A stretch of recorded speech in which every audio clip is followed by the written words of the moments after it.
was 7, my mom passed away. And during the whole duration of my life, I never really had a dad.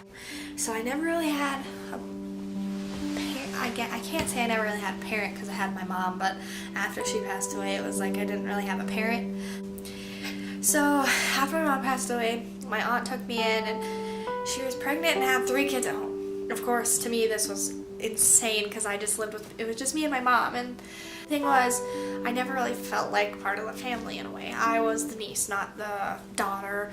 I was, again, the niece. I was the niece that lost her mom and didn't have anywhere else to go. I didn't grow up with them my whole life. I was old enough to know that my mom was my mom and that she was gone. So of course I wasn't going to call them mom and dad, it was aunt and uncle. But even with all the kids and all the chaos, my uncle suffered from substance abuse, and it was just crazy because it affects each person in different ways.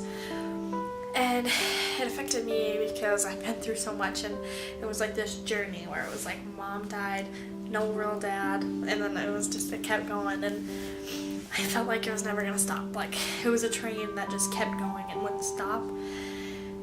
But my cousin met this guy, and he was an Assembly's kid, grew up in the church and everything, and then he brought my cousin to church, and she was the oldest. And then it was me and my other cousin, and then it was my aunt and uncle. I mean, it was me, both my aunts, and then it was my uncle. And during all this time with God and everything, I started going to youth events, and I found kind of a family because they all brought me up. They were like my siblings, and they loved me like I was their sister, and it was just amazing to see that and to kind of have a family. And so after all this, I was still kind of broken inside from everything I'd been through, and this whole journey was just rough.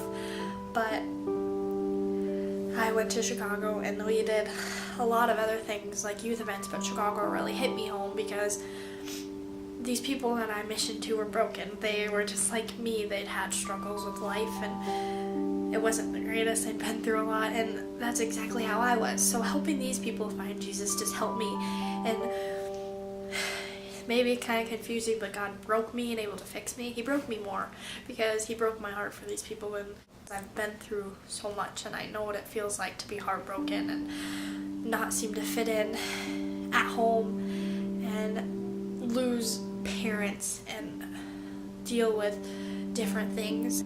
I know what it's like, and I know what it's like to overcome it and get through the struggle.